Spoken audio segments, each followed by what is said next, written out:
All right, let's get into it. Bryce Gelman here. Going to be talking about Game 1 of the NBA Finals, starting there, and then a lot more on we all witnessed last night, what we all, if you missed it, woke up to last night or woke up to this morning with Juan Soto and whatever's going on there. I'm not happy about that. We're going to start here with Celtics-Mavs Game 1. 107 to 89. The game wasn't close, by the way. Not even close the entire time. Besides, the Mavs cut it to 8 points, and the Celtics went right back up to 18, like 2 seconds later.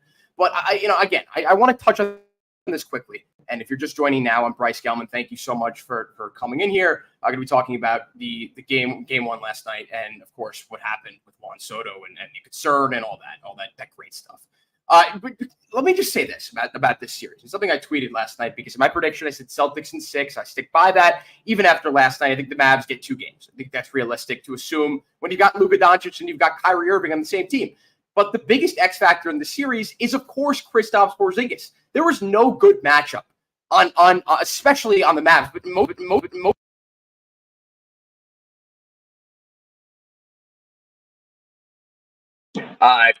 it is not an easy task to guard Chris with the constant threat of the pick and pop.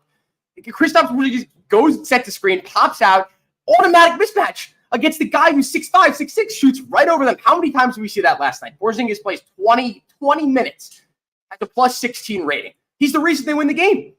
He's the reason why the Mavericks were not able to come back in the game, and he's the reason why the Celtics won the game. And the other thing about this is best case scenario for the Celtics, right? I can't believe I'm saying that. Losing Porzingis in the first round, he doesn't play in the second round, doesn't play in the third round. He comes back on fresh legs.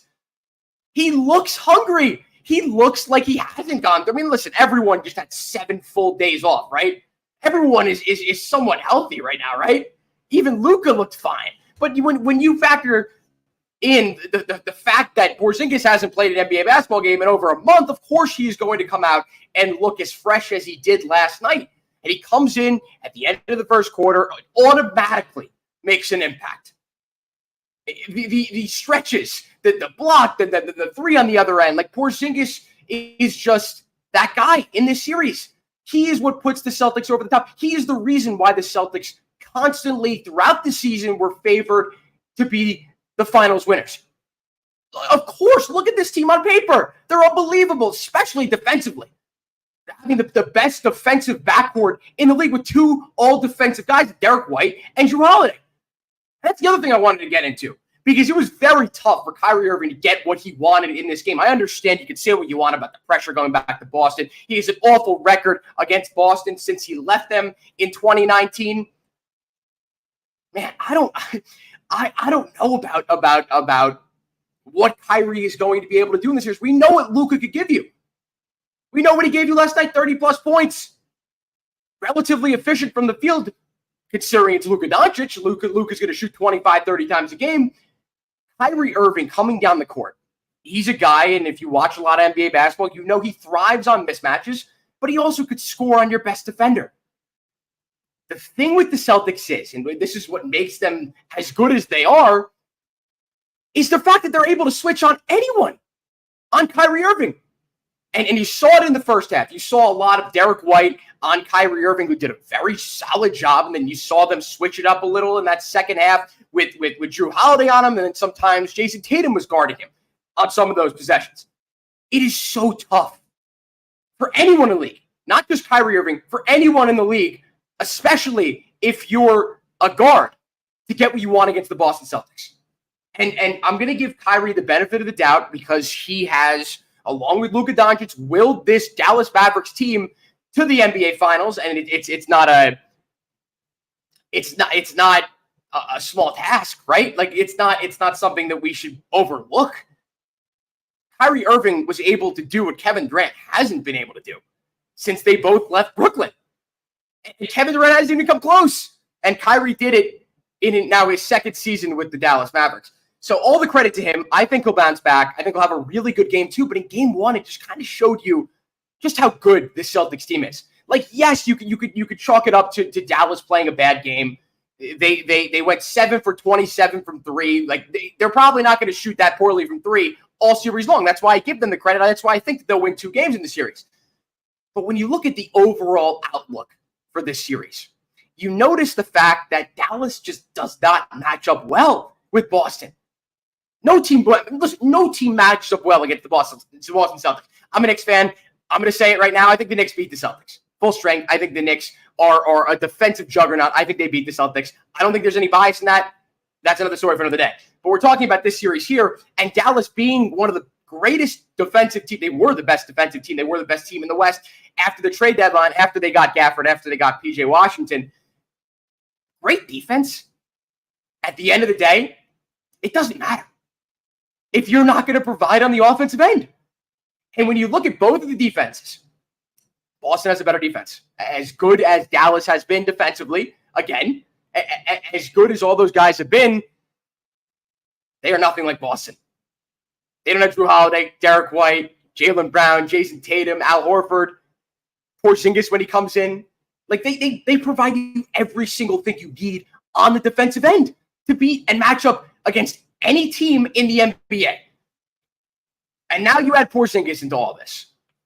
You throw Porzingis into the mix, the 7'4" unicorn, offensive juggernaut, rim protector, not a rebounder. That's going to be the area that Dallas needs to win. They need to out-rebound Boston if they want any chance in this series. There's no doubt about it. And of course, you're going to need the production from your stars. And we have seen in the past stars carry teams to championships, but more importantly, playoff series. It's less likely that a player is going to will a team to a championship, but it's far more likely in just regular playoff series. But it's possible. It's not impossible that Luka Doncic could score 45 points in Game 2 and will his team to a victory. There's no doubt in my mind that that can happen. That might happen. Who knows? What I do know about this series and what I saw last night is Boston they're the best NBA team we've seen since the Super Team Warriors, since Kevin Durant was on the Warriors. I think there's no doubt in my mind. They are so good.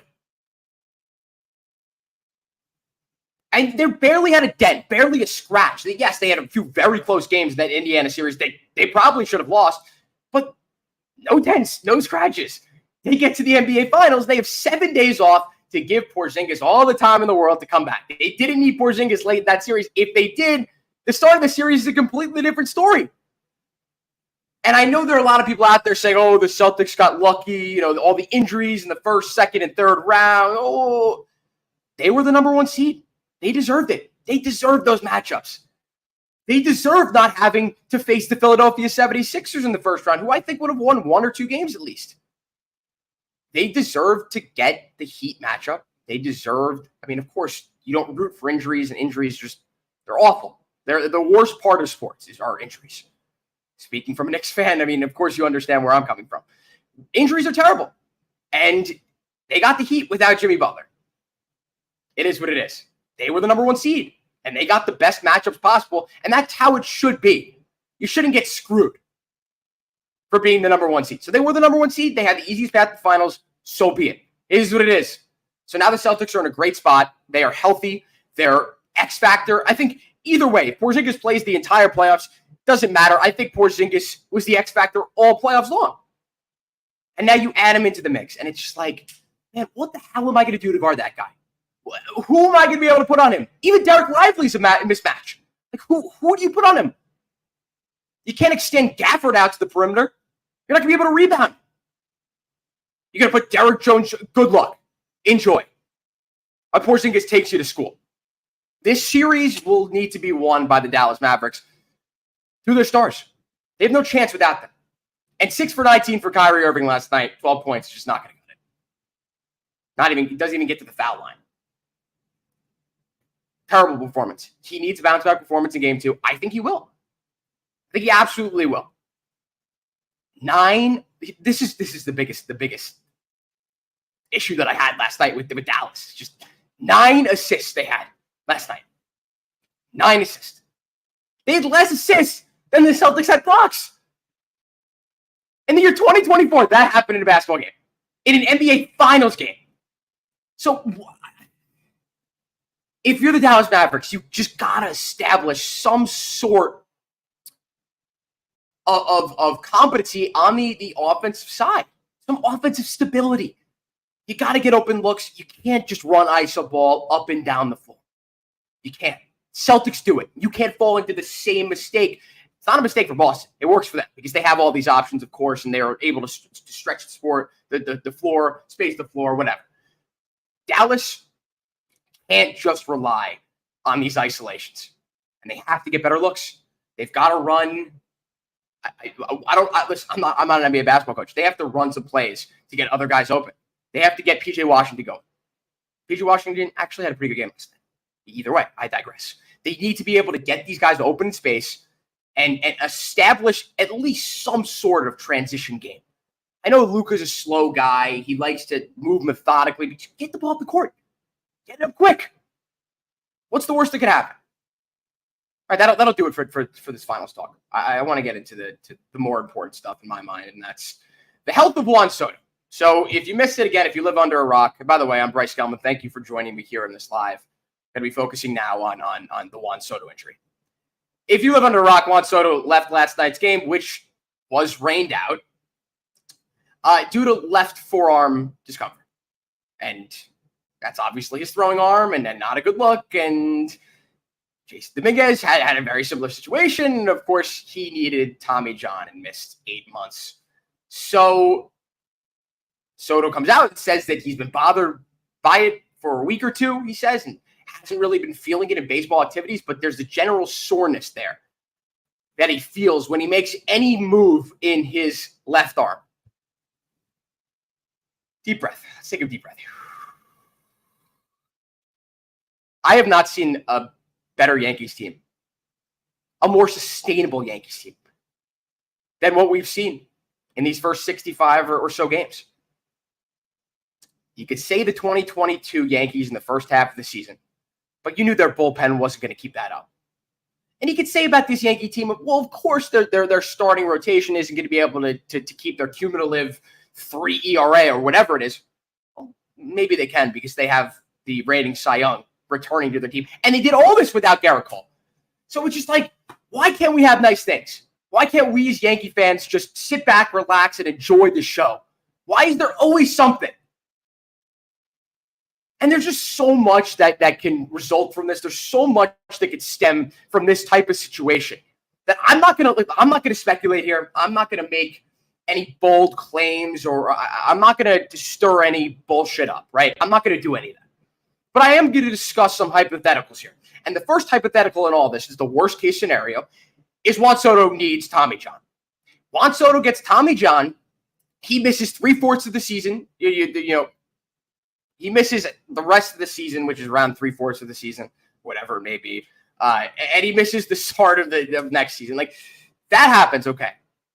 If you're the New York Yankees and you're preparing to offer this generational superstar that you have at the palm of your hand, a 12, 13-year, $600 million deal.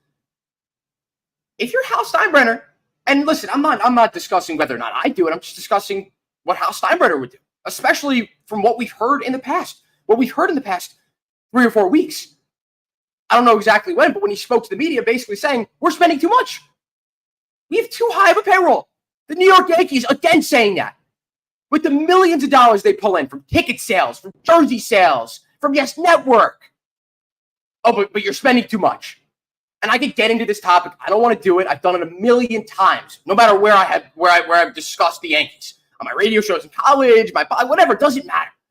The Yankees are doing so well. We should not find ourselves in this discussion yet again, but here we are. And we don't really have another choice. We have to discuss it now. Because Juan Soto, yes, and again, as I said, I'm not gonna speculate here. I'm not gonna stir up garbage, but Juan Soto could be out for the rest of the year. He can need Tommy John. He's out for the rest of the year, and that throws a wrench in whatever the Yankees are gonna offer him. Right? This is like Kevin Durant to the Knicks all over again in 2019 when he tears Achilles. James Dolan doesn't want to offer him the deal, and he says, "F you, I'm going to the Nets." He might have went to the Nets the entire time. Then maybe the same case with Juan Soto, but this is a situation. This is a situation that we need to discuss.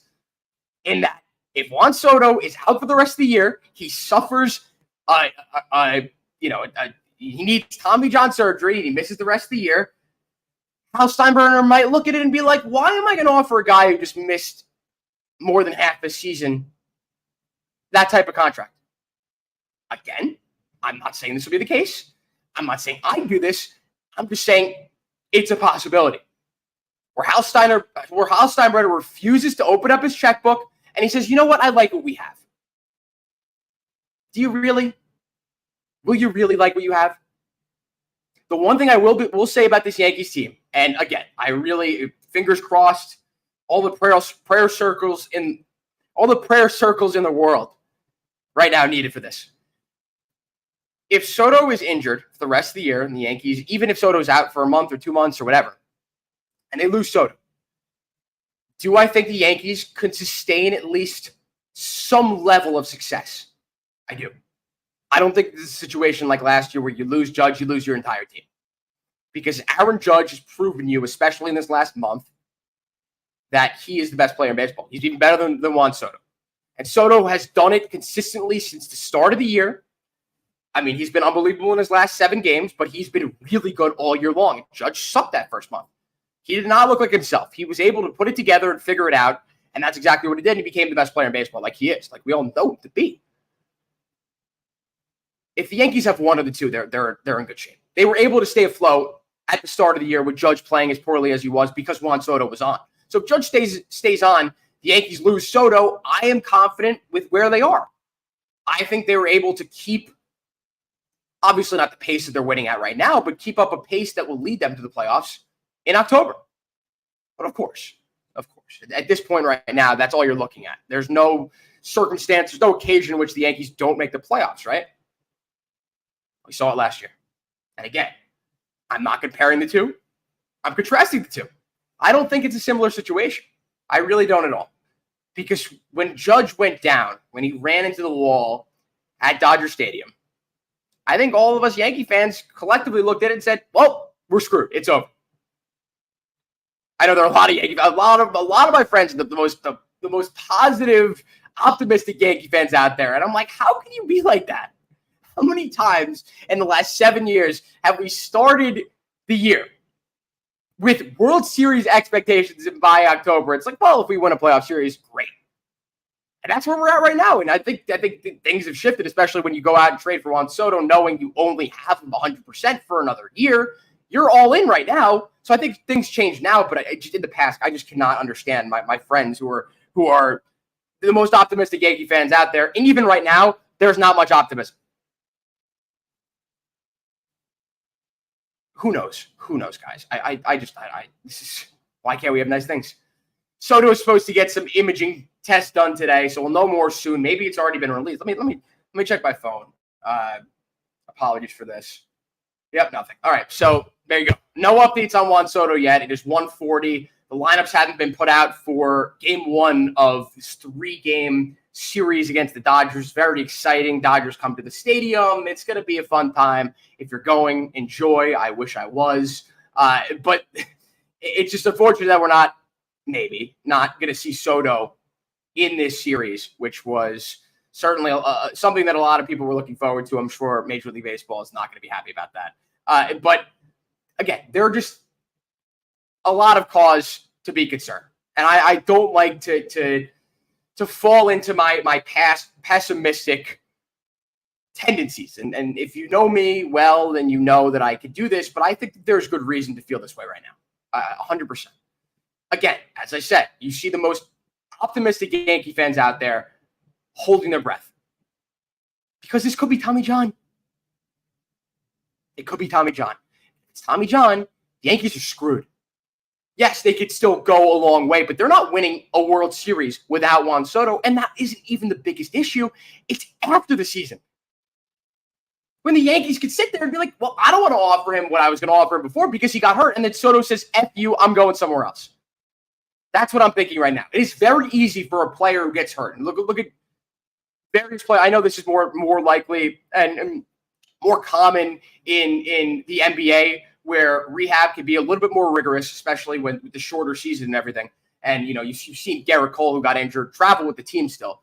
But you see guys become a little disillusioned with the team that they're on. It's hard when you're constantly rehabbing away from the team. Again, like I said, this is more common in the NBA than in Major League Baseball, but it's possible that Juan Soto leaves the team for 3 months to rehab, and he's like, well, it's great, but the grass is greener on the other side. The grass is greener wherever offers him the most money. That is worst case scenario. I am concerned, of course, for this year, but I'm concerned what Hal Steinbrenner is going to look at this and do. What Brian Cashman's going to think. They love saving their money. Maybe they'll think, oh, well, Juan Soto's injury prone. I can't even fathom a thought like that from our general manager and the owner. I can't fathom a decision being made like that. You signed, you traded guys that you thought could help you win now to the Padres to get this generational talent. And guess what he did? How many guys have we seen the Yankees either trade for or sign not produce, especially in the first few months of the Yankees? We saw it with Giancarlo Stanton in 2018. He was atrocious at the start. Yes, he hit the first two of his home runs in that first game against the Blue Jays. Everyone's like, oh, look at this. And then a month in, he was getting booed with 4 or 5 strikeout games. Right? You could look back at Sonny Gray, who literally could not survive.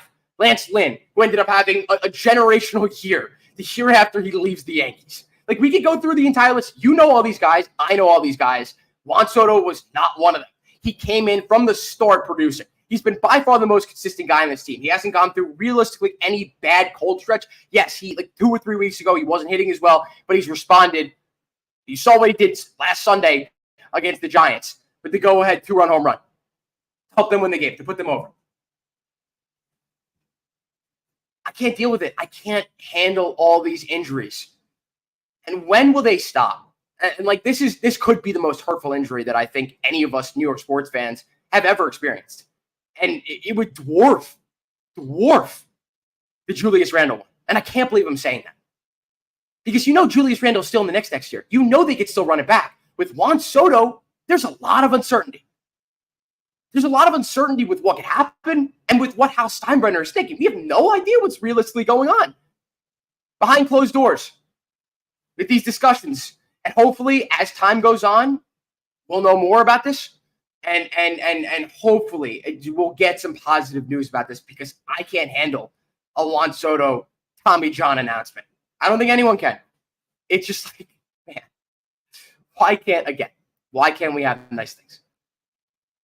So we'll see. We'll see. But for now, prayers to Juan Soto. The Yankees have won 8 games in a row. Hopefully they'll continue their winning ways. It's going to be a lot harder without the one of the top 2 front runners, and you got the other one at least, but one of the top 2 guys in the MVP front running, not in your lineup. But again, prayers out to Soto, prayers out to all of you fellow Yankee fans, and really appreciate all of you guys for coming in and tuning into this live stream. I'm Bryce Gelman. Going to be doing 2 of these a week along with a pre-recorded video starting next week. Thank you all so much. I'll speak to you all next week.